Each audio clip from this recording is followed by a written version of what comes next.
Folks, welcome to this week's edition of Tech Sales Advice. My name is Chris White. I am your host, and this is the LinkedIn Live show for pre-sales professionals and pre-sales leaders. And these are live conversations, folks. As I like to say, these conversations are unscripted, unrehearsed, and unpredictable by design. And I'm excited to welcome back to the show a gentleman who I've gotten to know over the past couple of years. Actually, I don't think we've ever met in person, which is a shame. We need to work on that. But yes, he's a gentleman I've talked to a number of times. He has been on this show before. His name is David McCulley. He is the co-founder and pre-sales executive with a company called Provarity. And we're going to be talking about Presales Signals and what this idea of Presales Signals has to do with Salesforce forecasts and how it can actually help us be more effective, more successful, and more importantly, more likely to hit our numbers. But before we get into all that, David, I'm going to wish you and everybody out there a happy holidays officially, because now we're into December, and welcome to the show, my friend. How are you doing? I'm doing well, Chris. Thank you. How are you doing?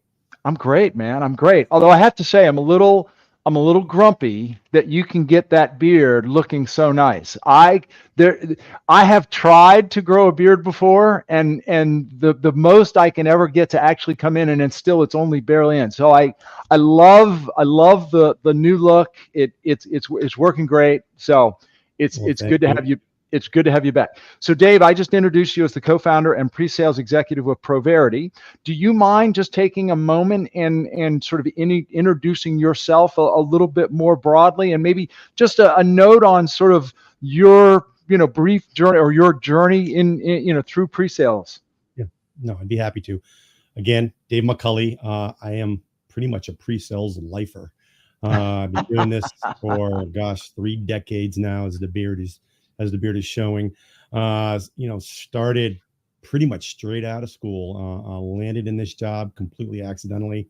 Been an individual contributor for years, as we've talked about multiple times. We both have covered Fed, and that's been a big chunk of my career. And a lot of it's been in cyber, right? So cybersecurity is really the space that I've kind of cut my teeth with. And then, it's been for, the last 10 years, it's working with a lot of little startups and figuring out, I think a big part of that, go-to-market strategy and can you, what I would say, feed a sales team, meaning can I pitch it? Can I pocket? Can I get a technical win and a win? And then is that organization ready for prime time? So I've been doing that with a lot of other startups. And then again, we're here with Provarity. Awesome. And when you and I spoke probably, I don't know, 2 or 3 months ago, I had reached out to you. I was eager to have you back. I just love talking pre-sales with you. And you mentioned to me, well, Chris, I'd love to talk about this idea of Presales Signals.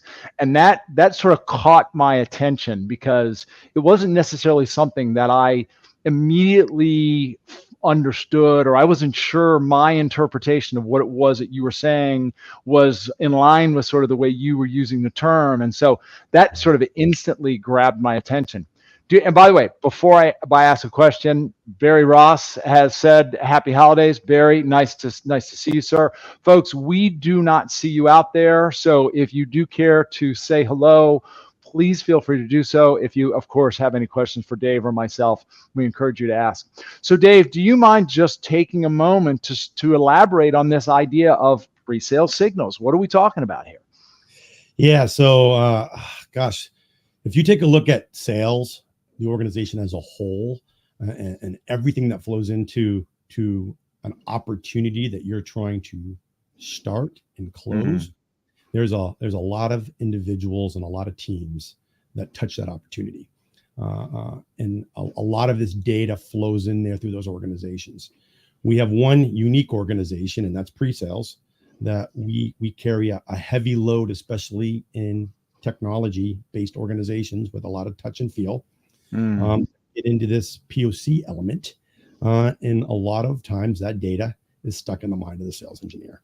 And that's just because the tools that we use today are still heavily PowerPoint, Excel, Post-it notes, Google Sheets. Yeah. You get it. So that's the big issue is, you laugh. We use the term digital transformation. And as sales engineers, we use it all the time because, hey, our solutions will digitally transform your world. The irony is we are probably one of the organizations in the company that need it the most. We're just very, very far behind on the modernization that most of the sales stack has received throughout the years. Isn't it funny? It's sort of like as they say, the shoemaker's kids running around barefoot, like we're the technology people, yet we're the ones who don't seem to have the tools that help us. So what does that, or how does that help us unlock this idea of these pre-sale signals? And what is it that we're talking about? And by the way, before you go there, just a few hellos. Claudia from Pennsylvania, Kristen Cooper from Auburn, Alabama. I hope it's still warm down there. And our good friend Chris Mabry up in New York. Good to see you folks. Please feel free to keep those conversations flowing. So you talked about the technology and that's sort of keeping things sort of behind closed doors, so to speak, or stuck behind a wall. And then what is it when you say pre-sale signals? What are we really talking about here? Yeah. So I think if you talk about the signals, it's a lot of the activity around. If you take a look at pre-sales, for example, I like to break it up into two halves. So you have the concept of the engagement side. So that's everything we do around, qualifying, demoing, RFP, RFI, all the activity that leads up to the POC. And then when you get into that POC, that's where the rubber hits the road, and at least in the high tech, right? So the problem is too many of our customers have been burnt. They've been promised something they haven't, and it didn't deliver. So now they need to touch it, feel it, see it, and believe in it. And that's why we have to do what I like to call technical validations. Now, it doesn't mean everyone's doing, a POC or a POV, and I'm not going to get into the debate whether they're the same or different. And even if it's a non-technical company, there's going to be a small technical validation element. It may be a simple 100%. Workshop. It may be a quick, interactive demo. There's something's got to happen where the customer's going to say, yes, this meets my needs, solves my business problem, I'm in. Right. So that the intelligence coming out of that is where we like to focus the most. And like I said before, there's not a lot of automated tooling around that to help generate those signals. And that's where that breakdown is. And would you say, and I love the way you broke this down. I don't think I've ever really thought about it quite the way I just did as you were sharing that. And that is this sort of the before the POC, before the technical validation, right? The qualification, the discovery, maybe some introductory type demos. To me, the AE is a little bit more in the driver's seat. And oftentimes the AE is trying to get to the point where the customer has agreed to a POC. And then the onus really shifts to the sales engineer, solution architect, whatever you may call him or her, right? And from the AE's perspective, he or she is like, all right, we're pretty good. Like we're just about at the finish line because they're in a POC, and magic always happens in the POC, right? And so they sort of they are thinking about it at a certain level. Yet now we're responsible for managing this POC, and the AE may be thinking one thing, but we may be seeing something very different. And I think what I'm hearing is the signals are really sort of the sentiment or the reality of where we are in that POC. Is that a fair way to put it?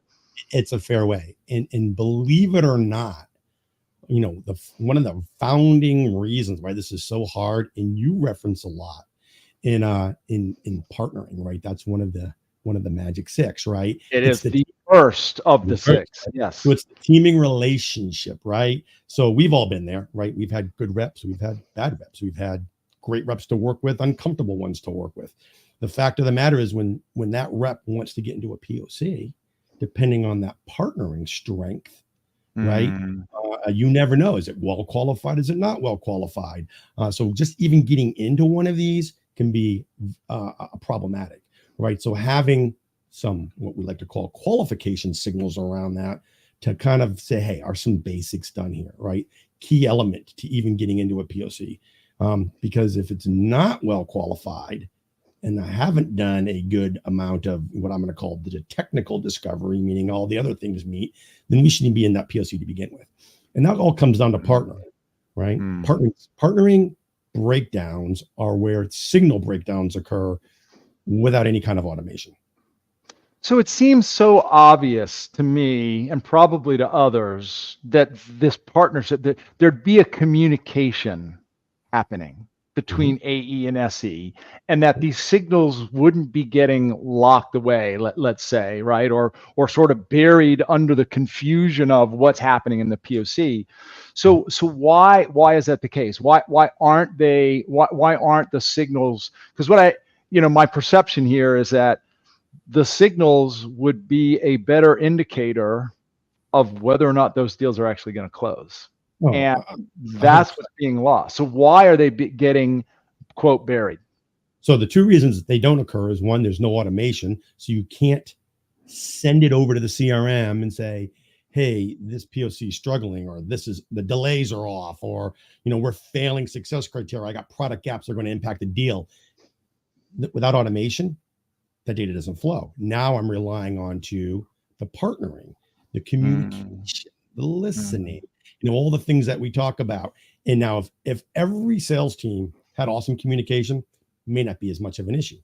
The thing is, people are dynamic, personalities. That's not reality. Yeah, it's not reality, right? I agree. Soft skill wise, one of the most important things to work on, right? Because it will only help, but you need some kind of tooling in the back to help share the reality of where this opportunity is really at. Yeah, that's good. By the way, just a few call outs. Chris Hickey says hello from Chicago. Brad Arnold, nice to see you. He doubled down. Qualification signals. By the way, there's a good term, qualification signals. I like that. Dave, Chris Hickey actually asked a question. It's a little bit of a tangent, but I think it's a good one. At what point do you recommend gathering a list of prioritized requirements for the POC? Chris, thank you for your question. So in my experience, in my opinion, when the rep wants to send the opportunity over for some kind of technical validation, there's a planning cycle that goes along.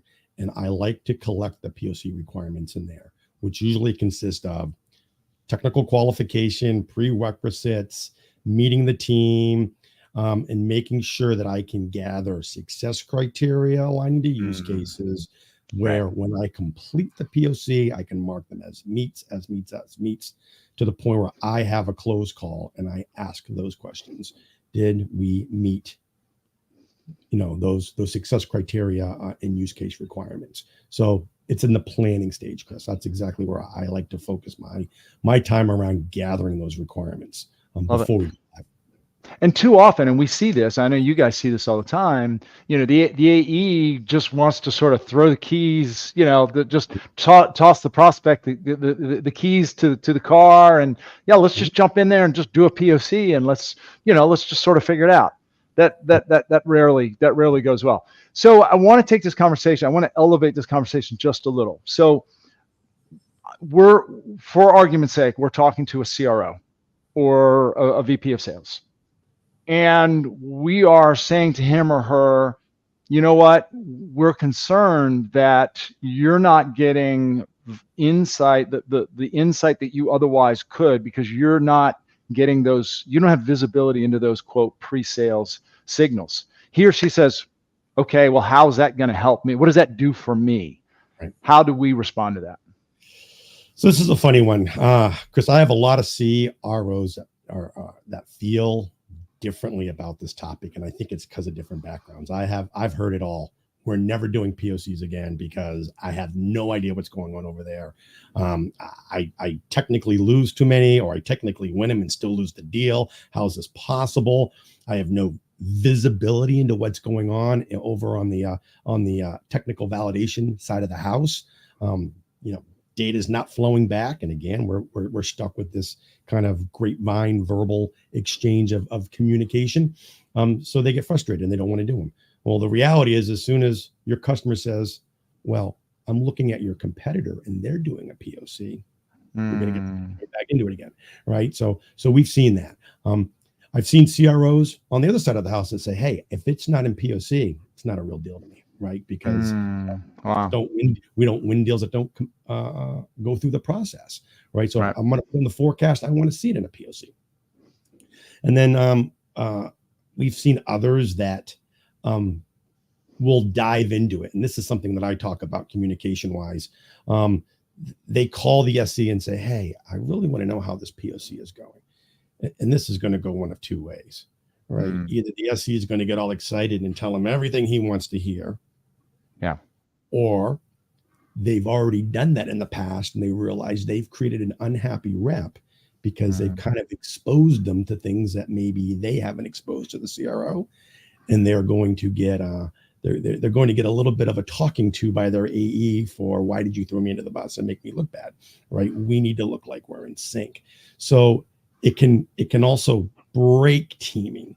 So that's why I think getting things in signal format, automated into the system, let's get the relationship element out of play here. I don't, that's just going to make for comfortable teams, help preserve that partnership, which we already know is a tough thing to build and maintain and keep smooth and keep comfortable. I love what you're saying here, because I'll admit that I'm putting myself in the role, and I'm thinking when I was back in the field and I'm supporting my account executives and we're working various deals, if I have a sales leader come to me and ask for my opinion, if it's not as positive as the account executive seems to be presenting it, then I would be a little uncomfortable, or a lot uncomfortable in that situation. What I think I hear you saying is if done right, signals aren't opinion. Signals are fact. Am I hearing this right? Like these, regardless of how I feel about it, these are the facts. And I'll let you. And so what are some examples of those facts that we can sort of turn into signals that would be useful to that sales leader? Yeah. I like these. It's reality. And so it takes the emotion out of it. Now, as a team, how can we respond to the reality of the opportunity? Right. That's good. I look at three basic groups or families. Like qualification is one that we already talked about earlier. The other is trend. How is it trending? And that's related to scheduling, everything around scheduling. And there's a bunch of signals that you can look at from start, delay. Customer wants to start on a certain time. We didn't. I like to look at what's my success criteria count when I start. And if it's a goose egg, then I know I'm in trouble, right? So those types of signals can come up. I love it when I'm in an evaluation and the customer says, hey, Barry, my AE, I'm going to throw him under the bus here or give him a reference. I want to talk about pricing. And Barry hears pricing. And all of a sudden, wow, I'm in pricing. I must be in negotiation. So all of a sudden, he's going to move that opportunity up, but I still haven't done technical validation yet. So now when he moves that up, Salesforce is going to say, oh, we're now in commit, but I haven't finished technical validation. So I like to look at trends like misalignment, meaning, hey, we're still on evaluation. Why are we moving the opportunity to a different phase? The final, go ahead. No, please. Yeah, the final group I like to look at is what I call my crits or criticals. These are the criticals. And there are engines that can look at automated health, which I think is an important one. But my biggies are like if I have a technical loss and the rep has not closed the deal out, somehow thinking we're going to get a win in all of this, and it's in the forecast closing this quarter, I have a technical loss. That these forecasting systems that are out there can look at that data and make an adjustment. Sentiment is my one that is probably the only manual one that we look at. When I used to run teams, one of my biggest signals in the day was, I need your gut feel. How are we doing? Yes, he would say, well, I haven't talked to the customer in a month. And it's like, we're kind of done, right? It's like, this isn't going anywhere, right? Lack of communication is like a death of a deal, right? So we look at things like that. The other thing I look at is success criteria failure. Criteria, going to fail a POC. And then we look at open product gaps that are deal blockers, right? Now that might not mean the deal's done, but the deal's definitely not coming in until those gaps are engineered and released. And if I have competition in play, then the deal could be at high risk. Yeah. Yeah. I love this. Something that you said a few minutes ago really triggered for me. And that is when you said that we can respond. So I'm literally now envisioning literally like a dashboard in my car where I get a signal that tells me your tires are low, or I get a signal that says, the battery light comes on. Maybe I've got a problem with the alternator, right? So in getting that signal, now I can do something about it before it's too late and I have a catastrophe. What I hear you saying is that these pre-sale signals, they're useful in a couple ways. One is it may not be too late. There's still an opportunity to close this deal. But if we don't elevate this signal and get the right people involved to address it, we're going to lose it. That's number one. And number two, by elevating this signal, we give the CRO or the sales leader the opportunity to adjust his or her forecast based on the reality of the situation. Am I painting a pretty good picture here? Absolutely. And with the modern forecasting systems, they apply risk factors down to all the signals, right? So now if I can send you a pre-sale signal that's a critical, when we weight it with a heavy amount of risk, the systems will automatically back it off the forecast. Love that. Love that. And so now, we go back to the conversation with the CRO. At the end of the day, what we're really saying is your forecast, which arguably is one of the most important things, if not the most important thing for you, it may be at risk and you don't know about it because the reality of the situation is buried behind layers of team dynamics, behind just information that's locked because it's not being communicated, etc. Am I tracking here? 100%. And one of the things to realize is a lot of, even forecasting within CRM proper and the extended forecasting engines, they look at sales account managers' interactions with the customers and with their opportunities. So the challenge with this is, do I have a rep and it's just bad hygiene, or do I really have a deal that's on life support, right? So these signals don't delineate between this really well, right? I could just have a rep that's just not good at logging on to Salesforce and putting the data in like you're supposed to. So those signals are going to pop. At least with pre-sales, our signals are definitive that something's going sideways here. Let's rally the team together, see if we can recover or find another deal to back it in. And we can do it earlier in the quarter, middle of the quarter. Most pre-sales signals historically have blown up when you're in the final week of the quarter. VP of sales wants to get this last deal in to make the number, calls the rep and says, where's the deal? Rep says it's in POC. Now the POC managers, now the sales engineering manager sits up, calls the sales engineer and says, where's the deal? Again, well, I haven't talked to the customer in a month, right? And that's how these signals are elevated in most organizations today. So the goal is good. So the goal is to eliminate that, right? How can we get the signals out often, early, with time to recover? Yeah. What I love about this too, though, and something you said a moment ago triggered this thought.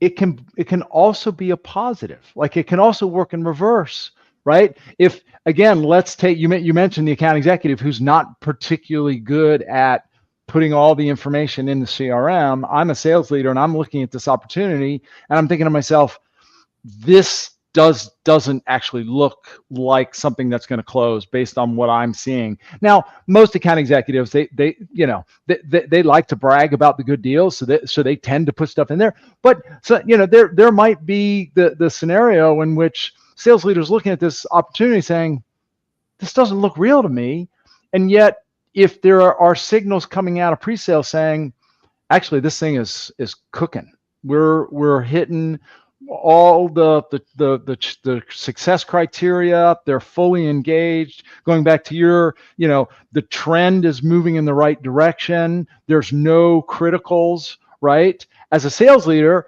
I'm feeling now, I may have a conversation with my AE about why aren't we keeping Salesforce or CRM up to date, but I now feel much better about having that in the forecast. So it can work both positive and negative. 100%. I think there's a level of comfort and confidence in what's in the forecast now that you may not have had before. And when account managers, when they miss a quarter, they get accused of either A, improper forecasting, or B, just not managing your business well, right? You take these kinds of signals in, it's really going to elevate how well you manage your business, create a comfortable, more comfortable forecast, because all your opportunities are going to have pretty clear indicators if things are on the rails or off the rails. Love this. Dave, let me push our pause button. Folks, I'm speaking to Dave McCulley. He is a co-founder and pre-sales executive with Provarity. We're talking about pre-sales signals and how pre-sales signals can actually help predict success and identify problem opportunities that can be addressed before the end of the quarter so that we don't end up with surprises. By the way, Brad Arnold mentioned here at Silent Push, Provarity is helping us make sure we accomplish our pre-POC checklist, which includes gathering the success criteria. Brad, thanks for your comment. And by the way, if anybody else there, if you have any more questions or comments, please feel free to share. So Dave, let's take this just a little bit broader. Are there other aspects of the go-to-market team that can benefit from these pre-sale signals? Yeah, I think from a forecasting perspective, absolutely. One is product, right? We see this a lot in our customers, especially when we talk about, product gap, deal blockers, product gap requirements. How these are all revenue generating, and the systems today, like the Jiras of the world, they're great collecting these signals. Small team, you can probably manage it. But if you're in a large team, and I have, say I have 10 SEs in POC and they have 10 customers all asking for the same feature, right? You end up with 10 separate Jira requests. And Jira, and how do you browse through, all these requests and say, oh, you know what? These are all the same, right? Yeah. So it gets very complicated to kind of bring them all together, so these signals can be collected and joined, and we can combine them easily to say, hey, I have 10 customers that want this feature that's worth this amount in revenue. So that information can flow very easily over to the product team. You mentioned something about trends. Can we use the historical view of these signals to start anticipating things in a different way moving forward? The signals are really designed to do operational. How are my deals performing in the quarter I'm in now? That's what the signals excel at, forecasting. Yeah. But the data behind it, 100%. If you want to look, one of the big things, I kind of laugh at is you take a new job, you ask the VP of sales, hey, how long does it take to do a POC in the company? You always get the same answer, it's 30 days, because that's the model. That's the model the CRO wants, right? I want to do a deal in 4 months. I got to get through POC in 30 days. But that's not reality. Different verticals, different tech, different segments. It's going to vary. It's going to vary a lot, right? I mean, an SMB team to a Fed team, that POC could be months apart. Totally right? different. So at least now with the data, you can get a better idea of what our averages are, right? I love that. Our POCs, in Fed run about 8 months. I know they hate to hear that number, but we both done Fed and we know 8 months would be good. By the way, if you're lucky sometimes. So it'd be good, right? It'd be good. It'd be an exceptional POC. So at least you can get that data. So now you can better model the different verticals and the different technologies and the products within your stack. Yeah.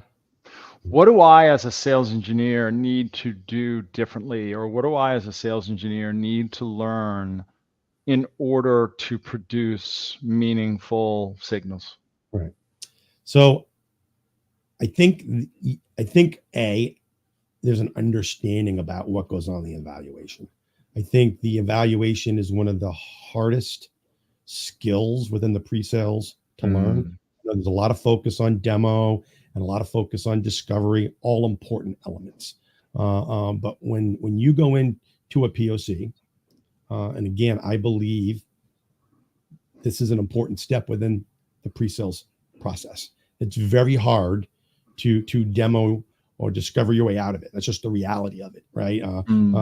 Talked about people want to see it because they've been burnt in the past, right? So we're going to have to go down this road. I think learning what goes on in a POC, how to properly plan, how to engage your chief evaluator.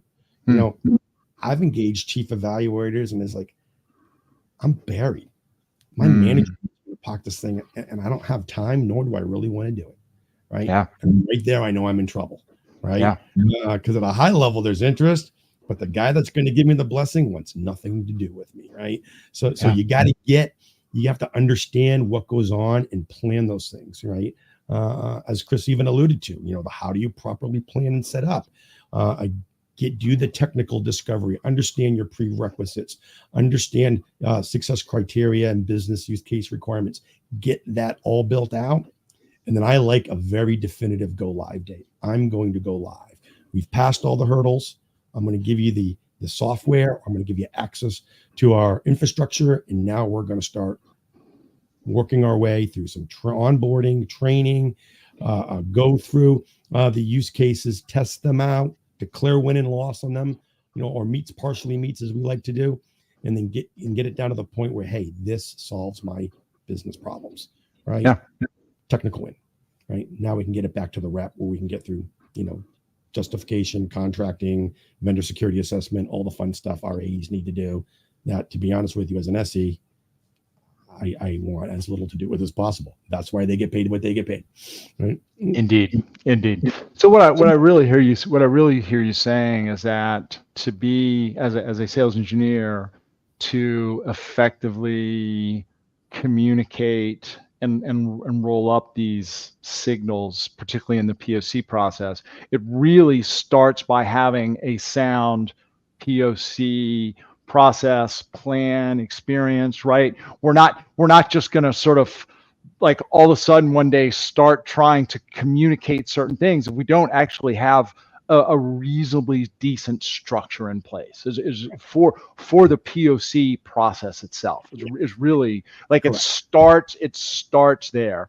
And once you have that, now you can actually generate meaningful signals that can be those alerts for, we need product to come in, this needs sales leadership attention, et cetera.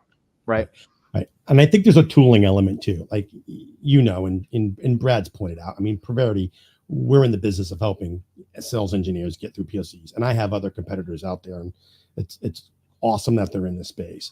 But if you really want to get your handle on this, you're probably going to have to go with an automated vendor that can help the SEs get off the Post-it notes, get out of Google Sheets, get out of the Excel checklists, and help sales engineers better manage this. Because a lot of organizations, they're going to say, oh, I'm going to create a pre-sale section in the CRM. Yeah. Right? And they've done it. And we've seen customers that have invested tremendous amount of money building, section, their own custom object inside of Salesforce.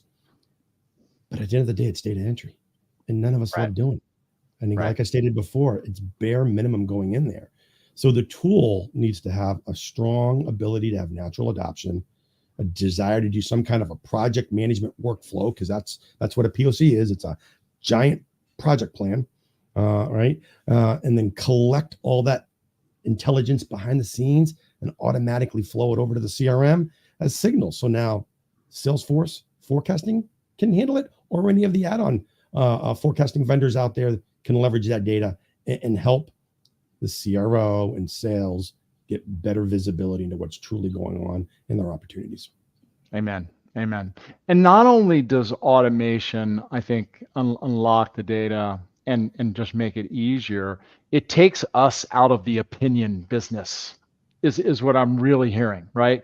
Yes. We are taking, and there's another thought that I had as you were sharing, and that is, we talk about the account executives being overly optimistic. Let's be honest. Sometimes we, the SE, are unnecessarily overly optimistic, right? And so I could imagine a scenario where an SE manager might come to one of his or her people and say, so how's that POC going? And he or she says, I mean, actually, I think it's going pretty well, like we've done.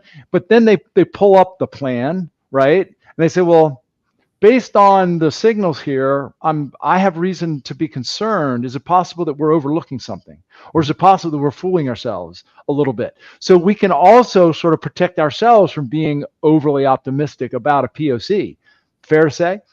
Fair to say. And also the opposite with SEs. I know SEs that are afraid of POCs. So well said. Don't want to get into POCs. So well said. We'll have every excuse in the book why not to start a POC, which is just basically, drastically doing damage to their sales team and impacting their ability to hit a commission, right? Which is kind of the complete opposite of what the job is. But if you were comfortable getting in a POC, were comfortable managing a POC, right? And then you were comfortable letting the POC speak on your behalf, then that desire to not want to start a POC, I believe, can go away, can diminish over time. It's a comfort level. POCs, I mean, Chris, back in the day, how did we learn POCs? We got tagged with an SE and we were, hopefully in 6 months, you knew how to do one. And that was it. There was training, no guidebook, no go do what that guy does, right? That's how you're trying to do POCs. So there needs to be a better way. Yeah, I mean, we would sort of learn what we could from whoever we were paired with, and then we'd start figuring it out on our own. Well, gee, we could do this and avoid this step, and it was sort of trial by fire and figure it out as you go. Chris Hickey mentions constant check-ins on deals between various sales team members is interruptive. This addresses that. Very, very well said, Chris. Very well said. Well, and I love what you said about, I said sometimes we tend to be overly optimistic, but the flip is very true, which is sometimes we tend to be overly pessimistic, right? And so, what I hear you saying is that also these signals can indicate that there's actually a good reason to forge ahead. And there's no reason to be negative. Okay, there might be a few concerns, fine, but honestly, those are minor in the grand scheme, right? So it can sort of balance us out in both ways. So absolutely love that, folks. I'm speaking to Dave McCulley. He is one of the co-founders and a pre-sales executive with Provarity. We're talking about Presales Signals and how they can help the forecast. They can help unlock or at least expose deals that are at risk before it's too late to save them. We're talking about how we as sales engineers can get out of the quote opinion business and let the facts speak for themselves and just the reality of the situation. Dave, we've only got a few more minutes. Believe it or not, we've already been at this for 40 minutes. Is there anything about pre-sale signals that maybe we haven't talked about or is not, otherwise obvious in terms of the value to the organization or anything that any SE leader who might be listening to this or might catch the recording maybe should give some consideration to that they haven't considered up to this point? Yeah. On the SE leadership side, it's getting the visibility into your team to be able to give them the air cover we want to do as SE leaders. No one likes saying, hey, I'm struggling, right? And as SEs, we tend not to vocal where we're at in these opportunities. And if a system could eloquently elevate deals that I as a leader need to come in and say, Chris, do you need a hand with this? I'm seeing that, you got a bunch of these product gaps that are deal blockers. Like, is this going to impact the deal? And, it allows me to bring sales together and bring the team together and get ahead of this early more comfortably. It's those types of elements. Do I need, as a sales engineering leader, to come in and help you on tasks in the process that you may be junior at or may need assistance with? Signals can help identify these opportunities, and it can definitely help better the relationships between SE leaders and sales engineers, which is a critical element. And then make sure their sales engineers are teaming or partnering comfortable with the parts, right? So these are all critical elements that you're going to glean out of these pre-sale signals. What I love about this, and a moment ago we said, one of the valuable aspects of this is the fact that it takes sales engineers out of the opinion business. What it also does is, I think it mitigates the risk of surprise from the SE leaders, right? I mean, I know when I was an SE leader, more than anything, the one thing I didn't want was a surprise, right? whether that's the end of the month or a QBR or what have you. If someone turns to you and asks something and you have a very different answer than me, we have a problem. Or if he or she comes to me and asks me a question as an SE leader, and my answer is very different from reality, again, we have a problem. So this, as an SE leader, you're helping me mitigate the risk that I'm caught by surprise. Correct. And that's one thing as leaders hate, is surprises. 100%. So there's one other thought that came to mind for me. We've talked a lot about the POC.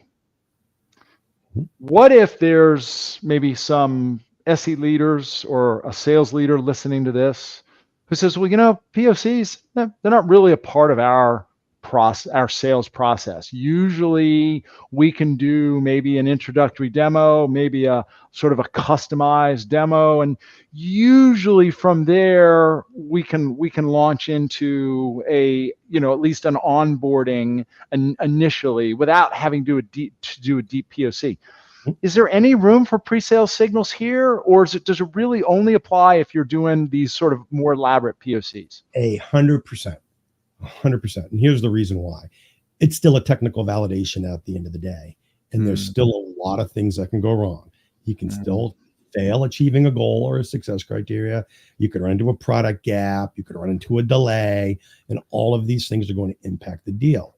And in those customers, we tend to see SEs who are supporting larger numbers of reps from an AE to SE ratio, and they're running more opportunities. So now it becomes a volume issue. I may be running, 20, 30 POCs. I may have a lot less tasks, but I'm still, and how do I manage all this? How do I know what task I need to do next? How do I elevate an issue that's in here when I got relationships now with, 4 AEs and my management and sales? So it becomes a volume issue. It can be very problematic. And in some of my customers, they offer multiples. So they do full POC POVs. They do that quick little, interactive demo, and they'll do, pilots, and they'll do other. So you can create multiples, and you can monitor any type. It doesn't really matter. Right. And by the way, my guess, and having worked with probably, many of the same, if not many of the same companies, certainly a lot of the same types of companies, many of the folks that I work with, they, depending on the profile of the deal, it might be sort of a quick hitter. It might be maybe a brief trial, or it might be an elongated POC, just depending on, we talking enterprise or down market, right? There's so many things that go into play for that, right? And what I hear you saying is that, look, these signals are valuable regardless of that context. 100%. Yeah. One of the things that I've heard myself tell SEs and SE teams countless times, particularly when dealing with sales, the sales counterparts, you need to find your voice.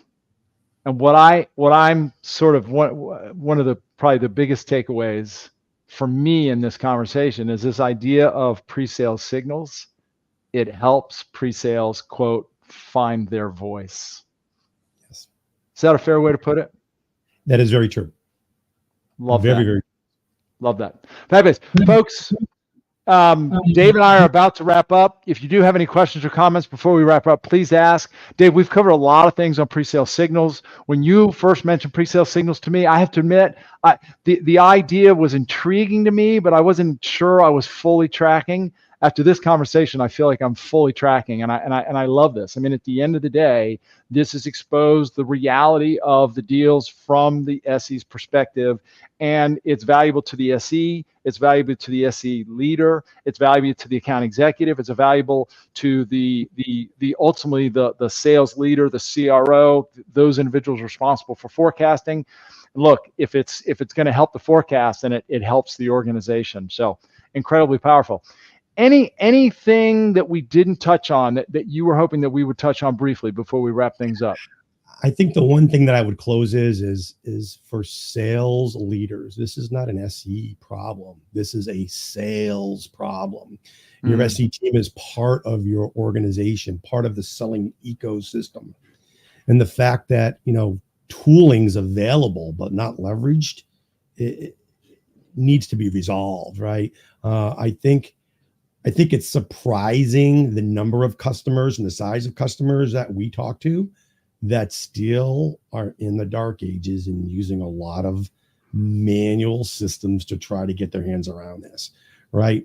And our philosophy on this is let's complete the sales organization, treat it as one family, one ecosystem, and then you're just going to have more success. You're going to have better forecasting, comfortable, confident, all the things we talked about earlier. It's really looking at this more holistically than just SEs versus sales. I love that. And look, I remember you and I talked, I think, on this very show maybe a year or two ago, and at the time you were saying it's sort of like the dark side of the moon, Chris, right? Like what's actually happening in the POC. It's sort of like it's in the light before POC, but once it gets to POC, now we're on the dark side of the moon, and we just don't know what's happening. You're shedding some light on the dark side of the moon, really, is what's happening, right? Exactly. That's the full circle of where signals are going, is to have really no more surprises. Love that. No more surprises. That's a great way to close. Jason Zekowitz, comment. Jason, good to see you. Barry made a comment. I think this is important conversation going into 2024. I agree with that, and I'm going to share why I agree with that. My sense is that going into 2024, budgets are starting to open up a little bit. People are feeling a little bit more bullish about investing in their organizations. What does that mean for us as sales engineers?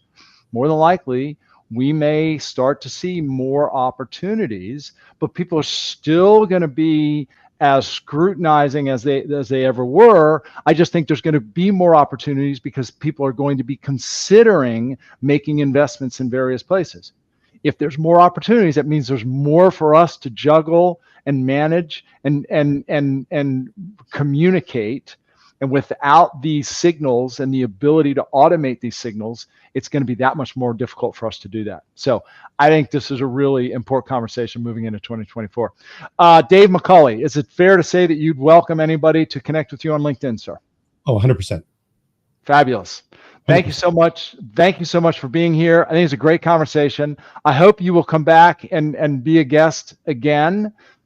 To those of you who hung around, and Brett Small made a comment. Brett, good to see you. For those of you who hung around, thank you so much. I think I will have one more show before the end of the year, but we are nearing the end of season 4 on Tech Sales Advice, and then we will be kicking off season 5 of Tech Sales Advice, hopefully sometime in January. Dave, thank you for being here, sir. Happy holidays to you. Happy holidays to everyone else. Dave, hang around just for a second backstage. To everyone else, be well. If you like this and you're not following Tech Sales Advice or hashtag Tech Sales Advice, please do so. And if you want to check us out on techsalesadvisors.com, please do so. And check out Provarity.com as well, correct? That is correct. Excellent. Thanks all. Be well. Thank you, Chris.